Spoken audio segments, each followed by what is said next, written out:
seguir entonces con la clase el día de hoy, espero terminar, así que el martes tendríamos corte de esta unidad. Creo que aquí nos hayamos quedado, ¿verdad? Los pasos de tarea. Sí, bueno.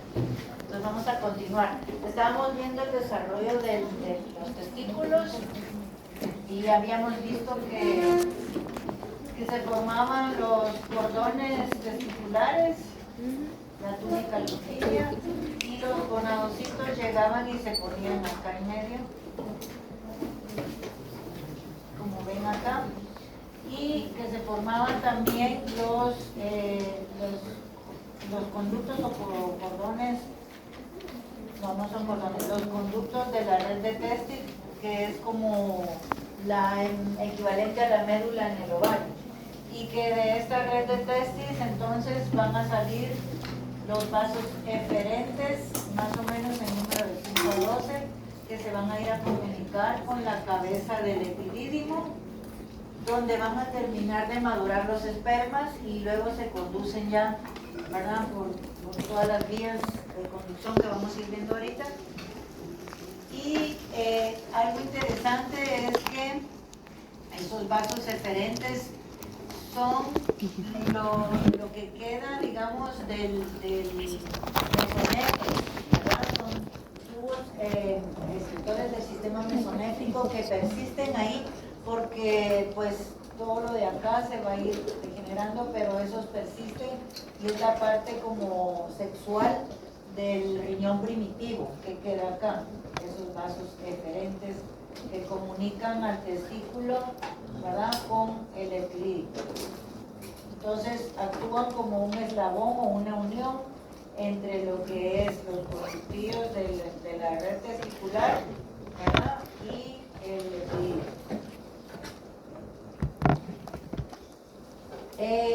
Los cordones testiculares durante la vida fetal, ya lo vimos, ¿verdad?, en el laboratorio, van a tener dos tipos de células que serían los gonadocitos, que en este caso ya van a ser espermatogonias, ¿verdad? Van a estar acá en toda la orilla de los cordones, como lo vimos en el lab.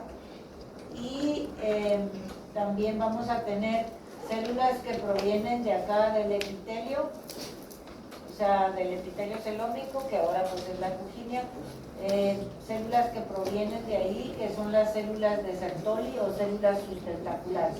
Entonces hay dos tipos de células en lo que son los cordones, ¿verdad? Y también podemos observar o sea, todo el intersticio, que es esto como bichito que está acá, donde van a estar las células intersticiales o de Leydig, que aquí creo que no están demostradas todavía. Estas que ven aquí son las células de Sertoli y estas las espermatogonias que van a encontrar ustedes aquí dentro de los cordones, ¿no? Hay tres estructuras que son del tejido conectivo denso, como sería la túnica lutigea.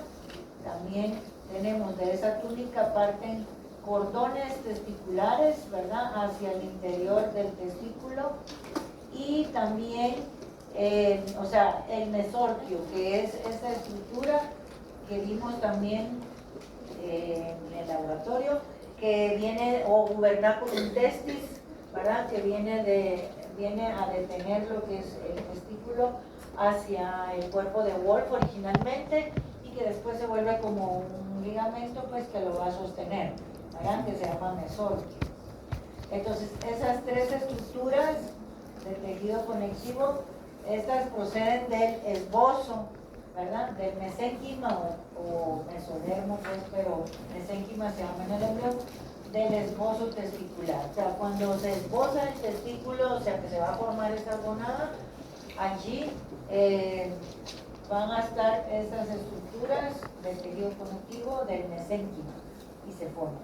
Ahora bien, las células intersticiales o de Leydig, bueno, y el tejido intersticial que ven aquí, este sí ya se va a formar del mesénquima del testículo propiamente dicho, ¿verdad?, que está en medio de los cordones testiculares. Entonces, tienen dos tipos de estructura que van a variar, ¿verdad? Que va a variar.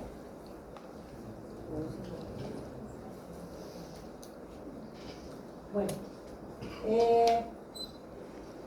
o sea, ¿qué dice? Bueno, aquí sí está hablando un poquito de las células de Leydig, que ya las vimos también.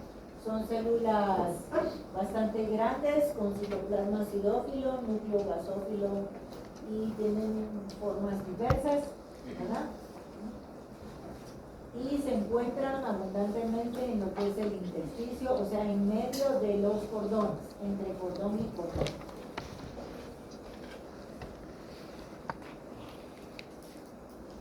Los testículos van a sufrir una etapa de descenso, ¿verdad? Van a bajar hasta lo que es el escroto, en la parte externa del abdomen y de la parte inguinal. Y los ovarios también sufren el descenso, pero se quedan a nivel abdominal, ya no siguen descendiendo. Entonces, dependiendo de la especie, así van a descender antes o después, ¿verdad? En lo que es el caballo, el cerdo y el hombre, empiezan a abandonar la cavidad abdominal al momento del nacimiento. Y a veces en el primer mes post-nacimiento. Sin embargo, algunos caballos todavía se puede esperar un poco más tiempo porque todavía bajan, ¿verdad? Descienden. Eso es como raro, pero sí, así pasa.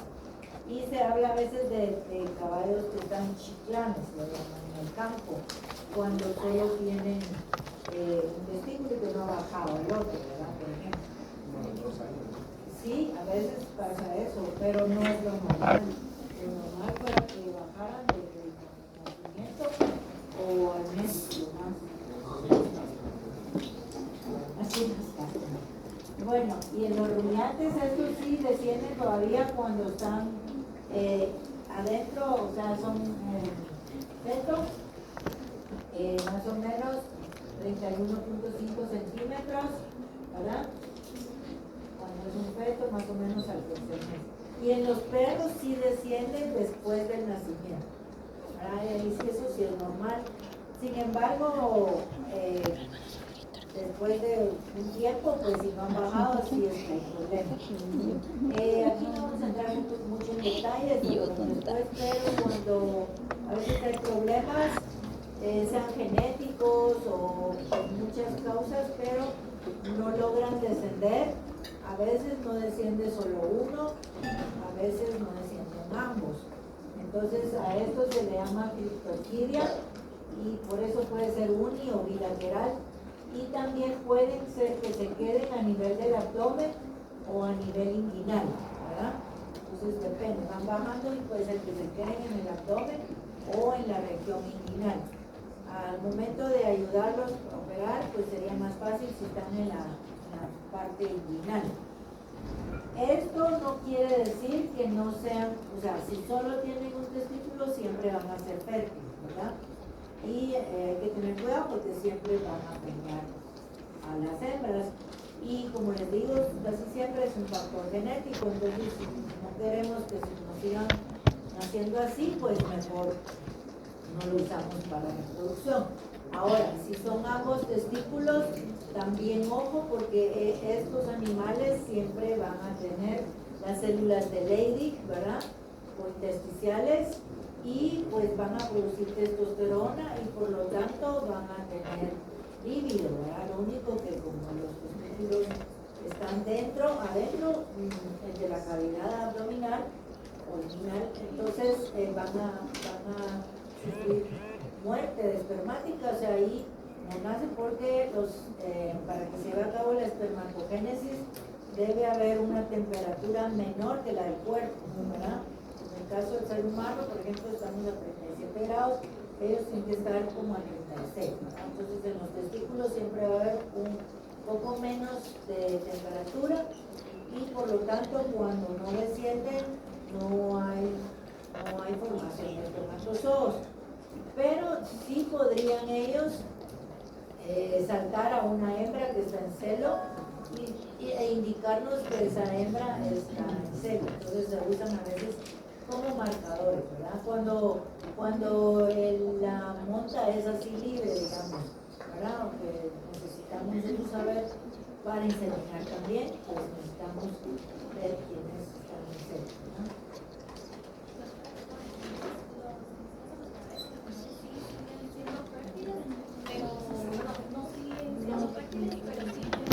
Tiene líquido, sí, entonces ellos, si son ambos testículos, ahí sí no son fértiles. Si uno sí desciende, sí es fértil, pero obviamente va a tener menos capacidad de fertilidad. Que va a llegar de la dieta y hacer todo eso del intestino y todo eso. En cambio la otra, la menaquinona, va directamente al hígado. Pues aquí hago paréntesis La menaquinona va directamente al hígado. Disculpe, digamos que algún animal no porque como esa es la después de ese, aunque se opere y baje, ya no va a funcionar. Porque decía que esto sí era únicamente de la gilotina, que era de la dieta, que tenía que hacer todo este proceso para llegar a esto, pero no sé si es de la otra. Y directamente ahí yo pienso que sí, porque por ejemplo con lo de la vitamina D, para que cuando llegue la pubertad ya se empieza a formar esa ya está dentro en la era el cólico, yo creo que la piel. Pero yo no sé si cuando entra, por ejemplo acá, entra, y me está diciendo que la vitamina D3 entra y lo que está en la piel, porque según yo está en piel, ¿verdad? O lo activa o... Es que creo que aquí entra, pero todo esto sale, que eso es por intestino. Ese es el colecalciferol. Sale por intestino, luego entra por piel. Entonces, no sé si como se dice que la vitamina D está en piel, mira. Entonces, el colecalciferol sí está en piel.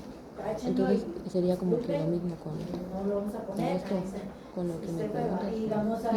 La duda es saber. Porque eso me dio joda y yo.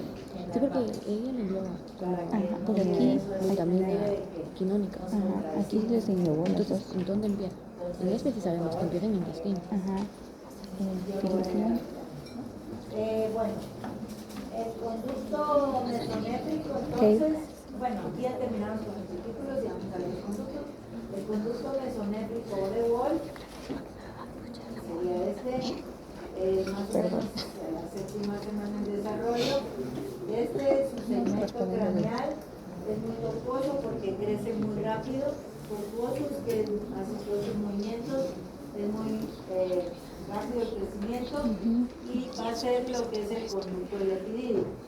Pero que está en la región caudal o cola, ese va a permanecer extendido, o sea, más recto, y este es el que va a formar el conducto deferente, fíjense, una D, deferente. Y también este conducto, ya vamos a ver en otras imágenes, este conducto de Wolf va a formar lo que es la vesícula seminal y el conducto eyaculador.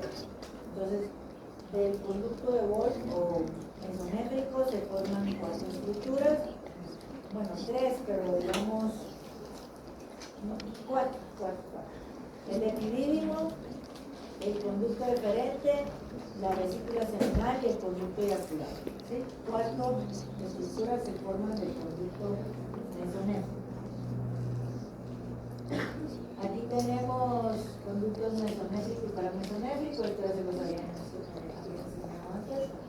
Para el paramesonéfrico, pues sería pero el mesonéfrico es este es a las 7 semanas, le estamos a las 9 semanas y pueden continuar el conducto mesonéfrico. Recuerden que este conducto mesonéfrico también sirve para formar parte de lo que es el aparato urinario. Aquí lo tienen en otro esquema que les enseñé al principio. Este sería el mesonéfrico y este el paramesonéfrico. Y entonces, como los testículos, ya les he mencionado, forman andrógenos, ¿verdad? en sus células de Leydig, esa hormona estimula los conductos mesonéfricos o de Golgi y a la vez hace que los paramesonéfricos empiecen a regenerar, ¿verdad? Ya no se empiezan a seguir desarrollando, sino que se van a ir regenerando, ¿verdad?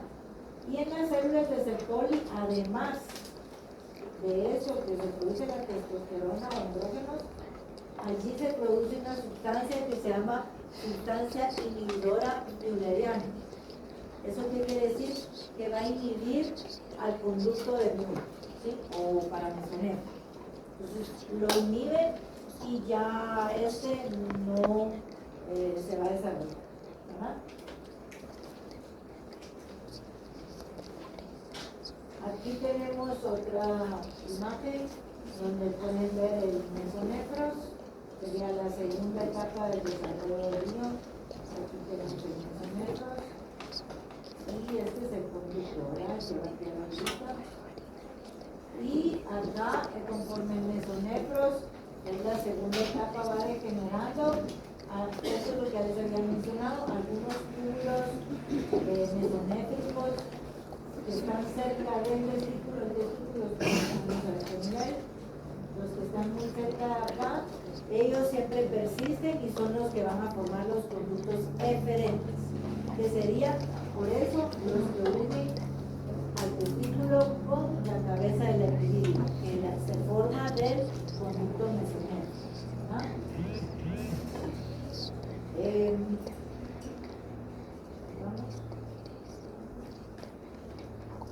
Aquí seguimos con el conducto mesonéfrico. Entonces, este es el testículo, vean. Estos serían los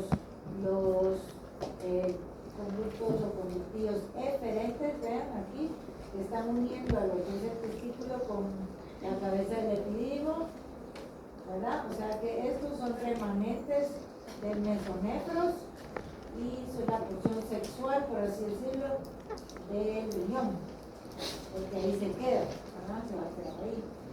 Y estos comunican con la cabeza del epidídimo, que es la primera porción que se deriva del conducto mesonéfrico. Veamos aquí. El conducto mesonéfrico, entonces, se va a formar el epidídimo, que es toda esta estructura, con su cabeza, cuerpo y cola, ¿verdad? Epidídimo. Luego se forma el conducto deferente. Es todo esto. Conducto deferente, que se caracteriza porque es bastante recto si lo compara con este que está tortuoso y tiene una capa gruesa de músculo liso, ¿verdad? El conducto deferente. Luego se origina el conducto deferente, sufre en su porción terminal una evaginación y forma la vesícula seminal, ¿sí? Y entre la vesícula seminal y la uretra se forma el conducto eyaculador. Esas son las 4 estructuras que se van a formar del conducto mesonéfrico. ¿Estamos? ¿Sí? Creo que eso es lo que dice ahí todo, pero sí, bueno. Entonces aquí en rojo pueden ver el recorrido, ¿verdad? Aquí tienen el epidídimo, conducto deferente, vesícula seminal y conducto eyaculador.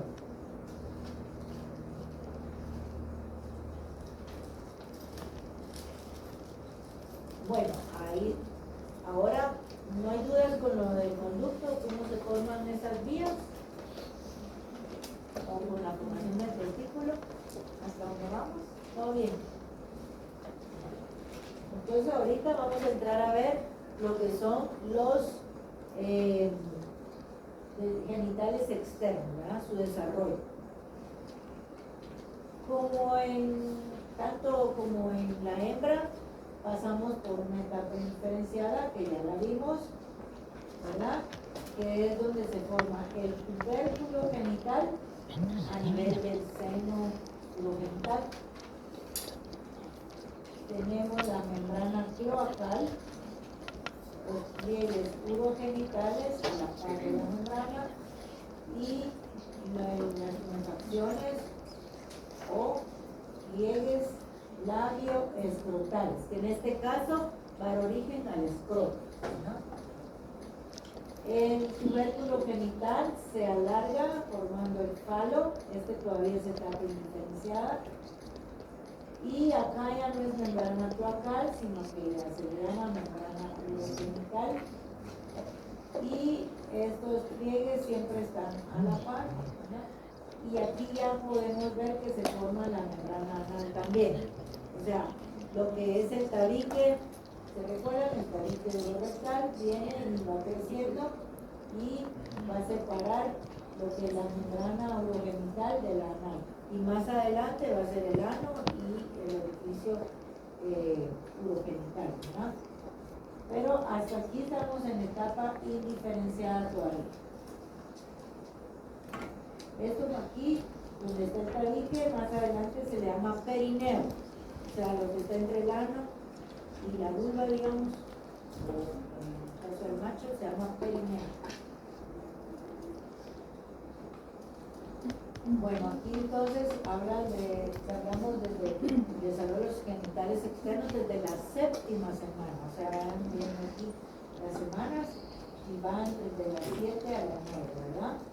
Entonces, la masculinización se debe, ya está claro, a los andrógenos que se forman en el testículo y también ayudados por la sustancia antimilleriana formada por las células receptoras, ¿verdad? Eso hace que se desarrollen los genitales masculinos. El falo se va a alargar y agrandar para formar el pene en vez de clítoris, ¿verdad? Piedra en la hembra y clítoris. Y veamos los pliegues urogenitales, que serían estos, ¿verdad?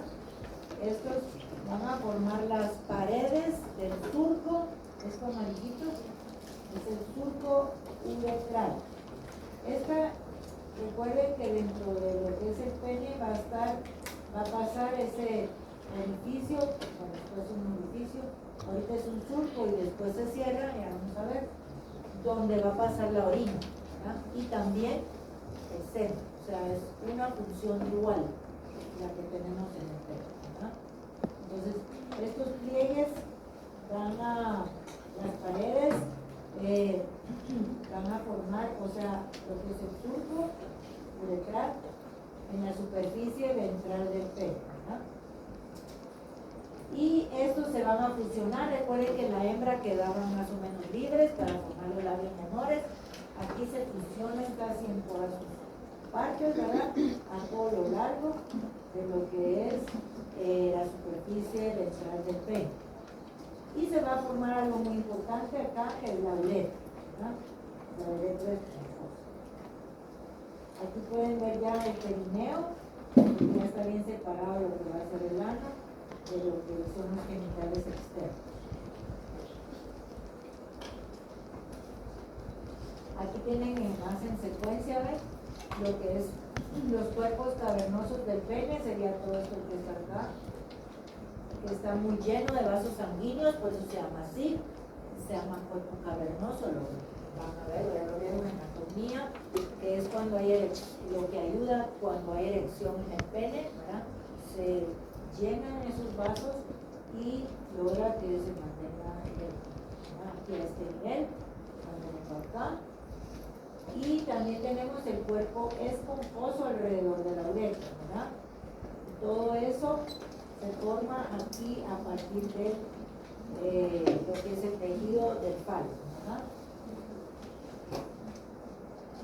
Y bueno, las prominencias labioescrotales también se unen, ¿verdad? Se fusionan una con la otra para formar lo que es el escroto.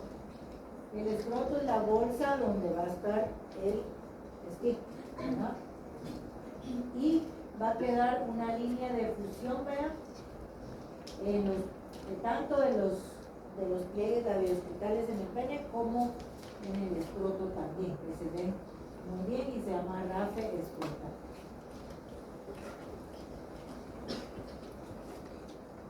Ya en la semana número 12 se va a sufrir acá a nivel de lo que es el pene una invaginación, ¿verdad?, del ectodermo, o sea, de la piel, en la periferia de lo que es el glande, ¿verdad?, del pene, y esto va a ser para formar lo que es el prepucio, ¿verdad?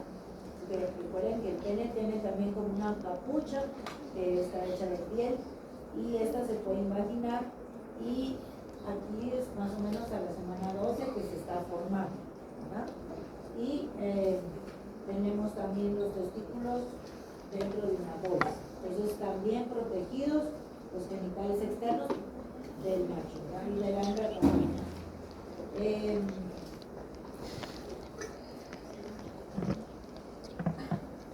Entonces, pues aquí vemos el grafo escrotal que ya les dije, y el grafo genial, que es la unión de tanto de los infecciones labioescrotales como de los pliegues y los genitales, ¿verdad? También se observa el cuerpo cavernoso, aquí sí ya está cerrado, ¿verdad?, el cuerpo cavernoso del pene, y la uretra esponjosa con su cuerpo esponjoso, y la luz, ¿verdad?, que estaría ahí de la uretra.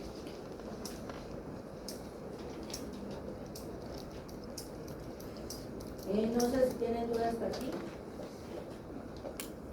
¿No? Estamos bien.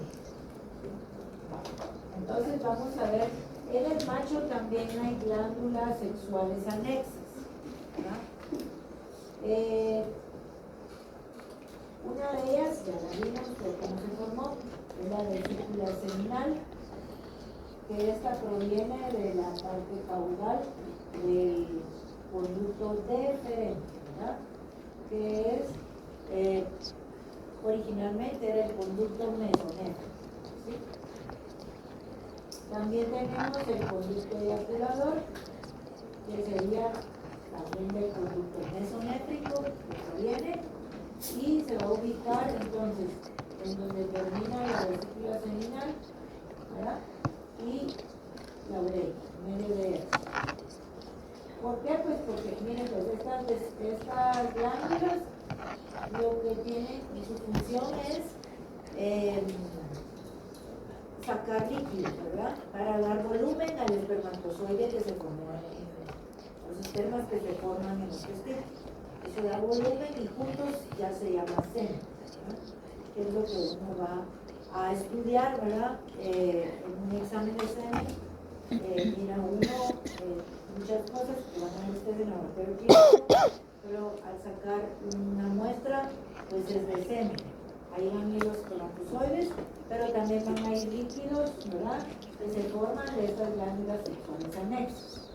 Entonces, como acá se forma ese líquido, va a pasar por acá por el conducto eyaculador y va a salir por medio de la uretra, ¿sí? Aquí en la uretra, aquí sale lo que es orina, y también, vean, va a salir todo lo que es el seno, ¿verdad? Bueno, entonces ese conducto eyaculador también proviene del conducto mesonéfrico.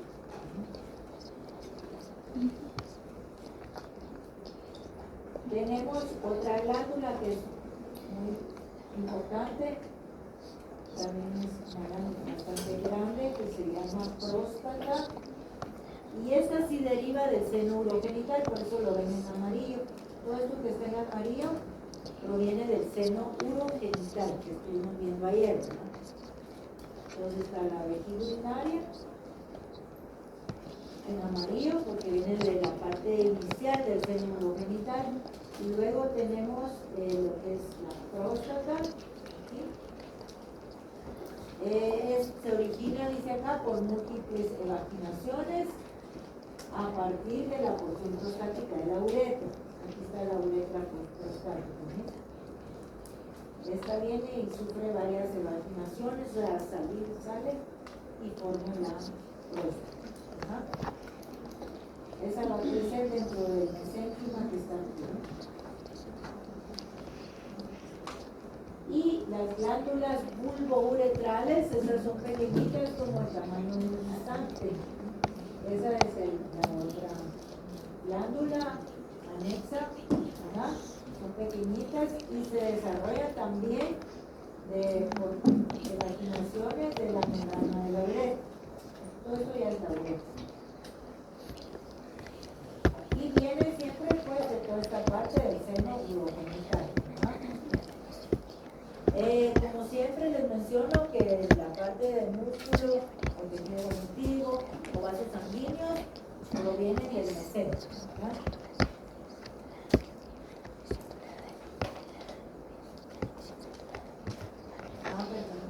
Aquí hay un error en este. Aquí es gubernáculo testicular. Le faltó aquí testicular. Porque solo gubernáculo es cuando es la gonadominación. Y tenemos esta tabla, la tienen ustedes en las copias. Aquí es como para resumirles prácticamente todo lo que hemos estado viendo para facilitar, ¿verdad?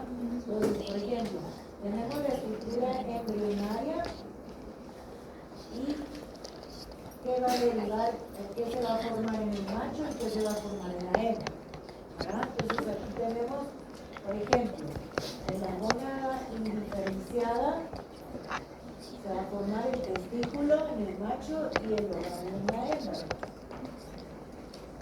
De la corteza de la gónada indiferenciada se va a formar los túbulos seminíferos y los folículos ováricos, ¿sí? Y de la médula de la gónada indiferenciada se forma la red testicular y la médula o red ovárica. ¿Estamos? Así se va todo. Es el gubernáculo, se forma el gubernáculum testis o mesorquio, el macho, y en la hembra el ligamento ovárico o mesovárico. Y el ligamento redondo. Y así nos vamos con todas las estructuras para que ustedes puedan ir estudiando más fácilmente, ¿verdad? Los túbulos mesonéfricos, o sea, del mesonefro, van al origen solo en el macho, ¿verdad? A los conductillos eferentes. Y en la hembra se forman esas dos estructuras que son remanentes, o sea, quedan vestigios. El conducto mesonéfrico de Wolf da origen al epidídimo, ¿verdad? Al conducto deferente, conducto eyaculador y vesícula seminal. Pero recuerden lo que les estaba diciendo, a nivel renal también va a formar los uréteres, la pelvis, los cálices y túbulos colectores. O sea, todas las vías urinarias se originan del túbulo mesonéfrico del útero. Las vías de conducción del macho en el aparato reproductor y las vías de conducción en lo renal se originan del conducto mesonéfrico. En la hembra, obviamente, en lo renal también, ¿verdad? Pero de ahí todo lo demás son remanentes. El conducto paramesonéfrico, al revés, pues en el macho no se va a ir desarrollando, ¿verdad? Esto es como un agregado nada más, pero no es que funcione. Y en cambio en la hembra sí, ¿verdad? Se forma todo lo que estamos viendo, la tuba uterina, el útero y la porción superior de la ligamento ancho del útero. Del seno urogenital, vean, aquí se forman las dos cosas. Tanto en macho como en hembra se va a formar la vejiga urinaria y la uretra. ¿Sí? Aquí dice excepto la fosa navicular, esa es como una excepción porque en el hombre existe una estructura que se llama así, pero la tenía o no, porque es el ser humano. Y se forma también, está el vínculo prostático, la próstata y la glándula tiroides. Y en la hembra, pues igual la vejiga urinaria, la uretra, parte inferior de la vagina y las glándulas uretrales y parauretrales y vestibulares mayores. Y así, pues vamos, todo eso nos va a servir ya para estudiar el tubérculo del seno. Va a formar el himen en la hembra y el folículo seminal en el macho. ¿Cuál es el folículo seminal del macho? ¿Dónde está? ¿Qué?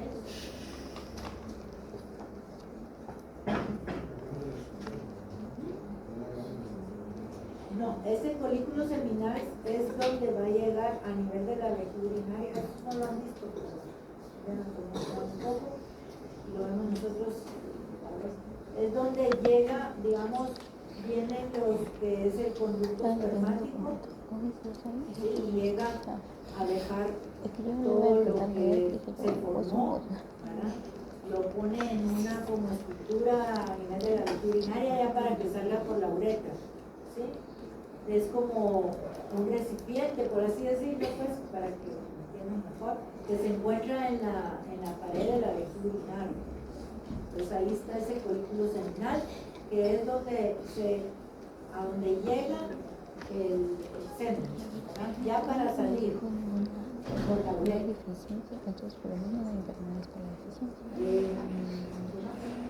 Y el falo pues va a dar origen al pene, grande,